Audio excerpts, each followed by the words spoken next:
Si tu souhaites la paix véritable, celle qui libère ton esprit du bruit incessant, celle qui t'isole du chaos extérieur sans jamais t'isoler de toi-même, alors reste jusqu'à la fin de cette vidéo car je vais te révéler 9 secrets stoïciens que peu de gens connaissent. Tu continues à parler, à te justifier, à répondre, à réagir, à te défendre, à t'expliquer, à argumenter et à vouloir que tout le monde te comprenne et t'approuve, mais pendant que tu fais tout cela, tu t'épuises profondément. Le vrai pouvoir ne vient pas des mots, mais du silence, cette présence maîtrisée qui agit comme un bouclier contre l'agitation extérieure. Plus tu parles, plus tu t'attaches à ce que les autres pensent, mais plus tu te tais, plus tu t'attaches à ce que tu es véritablement. Je ne vais pas t'apprendre à mieux répondre aujourd'hui, je vais t'apprendre à ne plus répondre du tout, à couper le lien avec tout ce qui te prive de ton calme et à éliminer en silence ces 9 choses qui détruisent ta paix mentale. Ce que tu vas découvrir ici n'est pas simplement une philosophie, c'est une libération complète, une rupture radicale avec l'agitation constante qui t'entoure, une reconquête silencieuse de ton espace intérieur. Si tu veux forger une paix intérieure que rien ne pourra jamais briser, abonne-toi maintenant et active la cloche pour ne manquer aucune de nos vidéos sur la sagesse stoïcienne et la maîtrise de soi. Car ici, nous ne parlons pas pour faire du bruit, nous parlons pour faire du silence une force indestructible. Commençons par le premier obstacle à éliminer. Le besoin d'avoir toujours raison qui agite ton esprit chaque fois que quelqu'un remet en question ton point de vue. Tu te contractes, tu prépares ta défense intérieure, tu veux prouver que tu sais, que tu maîtrises, que tu as raison.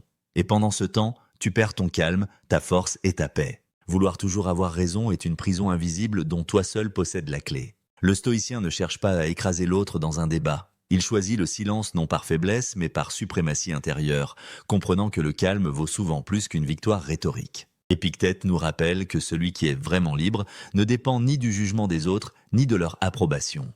Combien de paix as-tu sacrifié simplement pour avoir raison ? Combien d'énergie brûlée pour défendre un point de vue qui n'a rien changé dans ta vie ?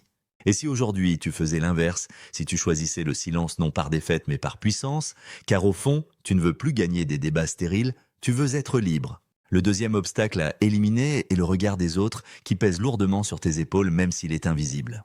Tu t'habilles pour être vu, tu parles pour être apprécié, tu évites de déranger non pas par sagesse mais par peur constante du jugement. Sans même t'en rendre compte, tu vis à travers des yeux qui ne sont pas les tiens, ajustant chaque geste, cachant que ce que tu ressens véritablement, te retenant d'être toi-même juste pour qu'on ne dise rien, pour qu'on t'accepte. Ce que tu gagnes en approbation, tu le perds immédiatement en paix intérieure. Plus tu cherches à plaire, plus tu t'éloignes de toi-même, et un homme qui n'est plus lui-même ne peut jamais trouver la paix. Épictète disait simplement, si tu veux être libre, cesse de te soucier de ce que pensent les autres.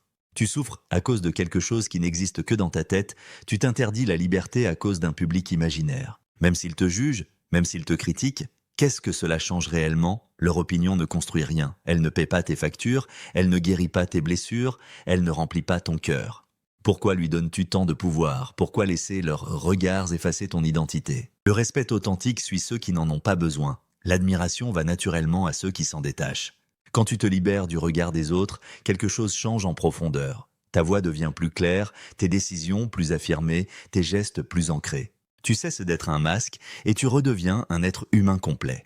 Le troisième obstacle à dépasser est la peur constante de décevoir qui te fait avancer avec cette angoisse tapie dans l'ombre. Tu dis oui alors que tu veux dire non, tu t'engages alors que tu n'as ni le temps ni l'envie, tu t'effaces complètement pour éviter un froncement de sourcils, un reproche ou un silence lourd. À force de fuir la déception des autres, tu trahis la personne que tu es vraiment au plus profond de toi. La peur de décevoir est un poison doux qui se présente comme de la gentillesse, comme du respect, comme une volonté d'éviter le conflit, mais en vérité, elle te transforme en prisonnier des attentes extérieures. Tu vis en fonction de ce que les autres attendent de toi, pas en fonction de ce que tu ressens véritablement. Sénèque écrivait « Il vaut mieux être rejeté pour ce que l'on est que célébré pour ce que l'on n'est pas ». Cette phrase ne flatte pas l'ego, elle l'éduque profondément. Elle rappelle que vivre dans la vérité signifie parfois provoquer des déceptions, mais c'est aussi s'honorer soi-même pleinement. Quand tu cesses d'avoir peur de décevoir, tu reprends entièrement possession de ta vie. Tes décisions deviennent plus claires, ton énergie se libère, tu ne vis plus dans la peur constante du rejet, mais dans la puissance de l'intégrité. Et ceux qui te respectent vraiment ne partiront pas, ils s'adapteront à ta nouvelle force. Le quatrième obstacle à éliminer est cette vengeance déguisée que tu nourris en secret. Tu dis que tu veux la paix, mais au fond de toi, tu veux qu'ils payent, tu veux qu'ils comprennent ce qu'ils t'ont fait, tu veux qu'ils souffrent comme tu as souffert. Tu te dis que tu as tourné la page, mais tu continues à y revenir sans cesse. Et ce ressentiment silencieux, cette vengeance déguisée en dignité te ronge plus que leurs actes initiaux.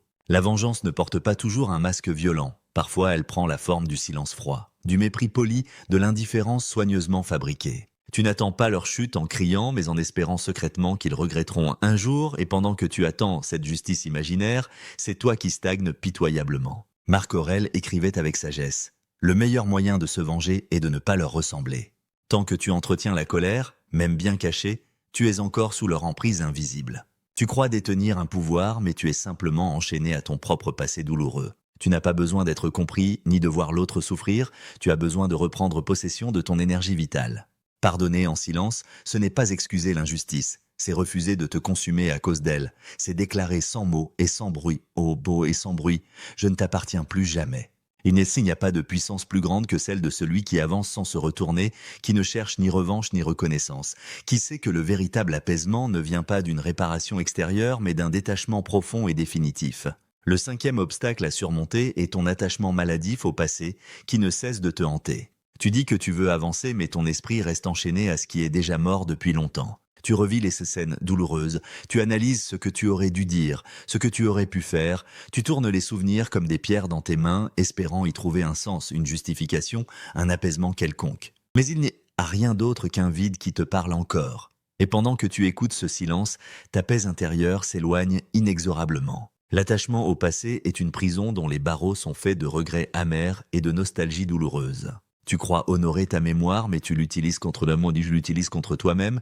Tu crois garder vivante une vérité, mais tu empêches le présent de respirer pleinement. Le stoïcien ne fuit pas son histoire. Il refuse simplement d'en faire un fardeau écrasant. Il sait que ce qui est terminé n'a plus à dicter ses pensées d'aujourd'hui. Épictète nous enseigne cette vérité essentielle. Il ne faut pas pleurer pour les choses qui ne dépendent pas de nous, et le passé, par définition, ne dépend plus de toi. Il est figé pour toujours. C'est ton regard seul qui continue de le faire vivre ou de le laisser enfin mourir en paix. Tu n'effaceras jamais ce qui a été, mais tu peux choisir de ne plus lui offrir ton énergie précieuse.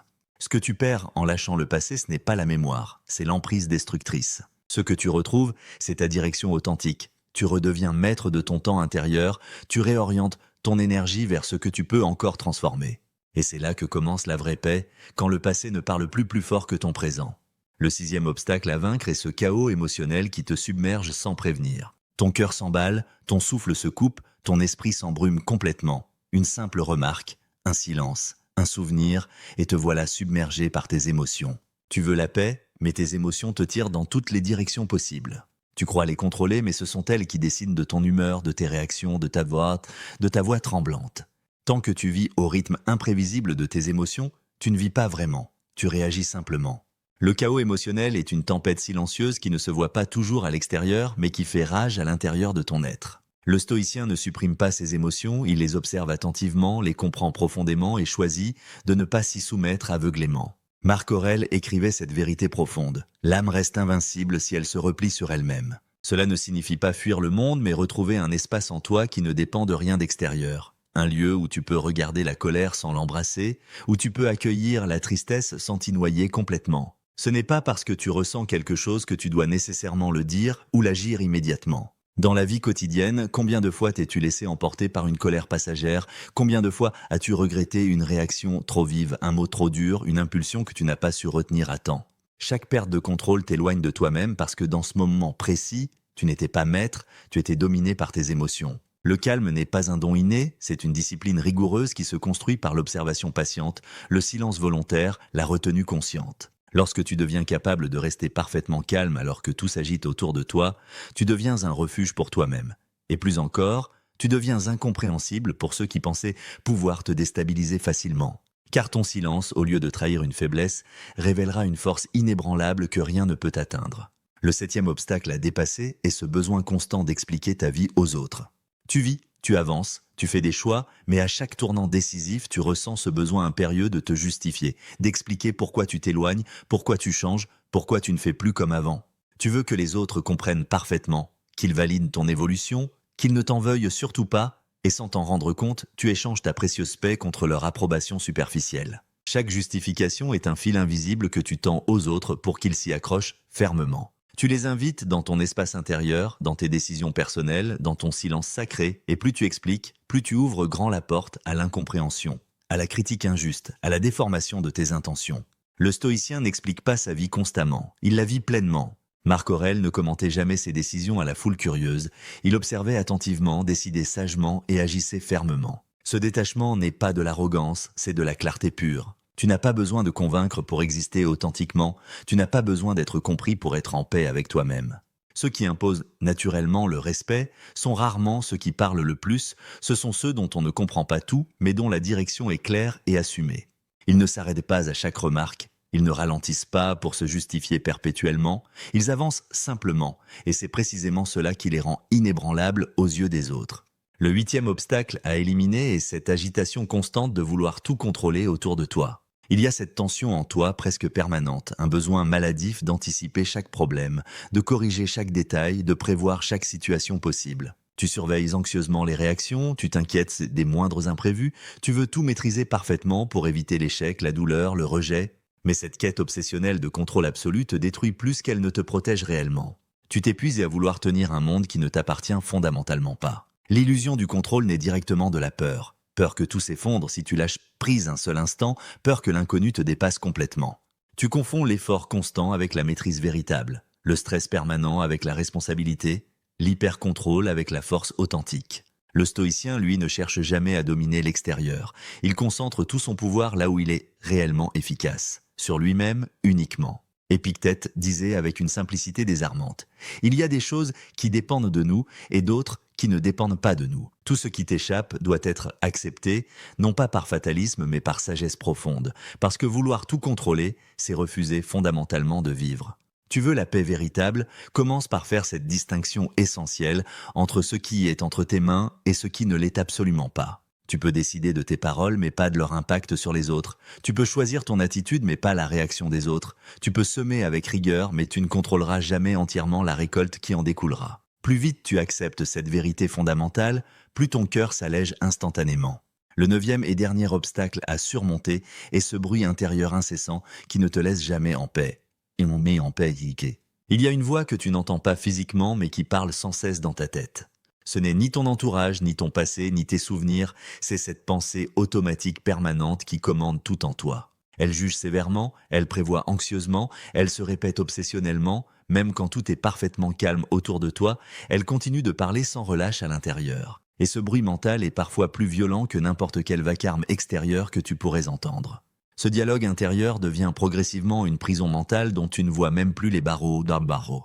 Tu penses qu'il a pour prévoir, pour comprendre, pour te rassurer constamment, mais ce que tu fais en réalité, c'est entretenir une tension invisible qui ne te quitte jamais complètement. Tu ressasses le passé, tu critiques le présent, tu doutes de l'avenir, tu imagines des réponses à des attaques qui ne viendront probablement jamais. Le stoïcien, lui, apprend patiemment à penser avec calme et discernement. Il ne s'interdit pas de réfléchir profondément, mais il refuse catégoriquement de se torturer inutilement. Marc Aurèle écrivait cette vérité essentielle. L'homme se retire dans sa propre âme, mais ce retrait n'a de valeur que s'il est véritablement silencieux. Si ton refuge intérieur est constamment bruyant, tu n'as pas changé de prison, tu as seulement changé les barreaux qui t'enferment.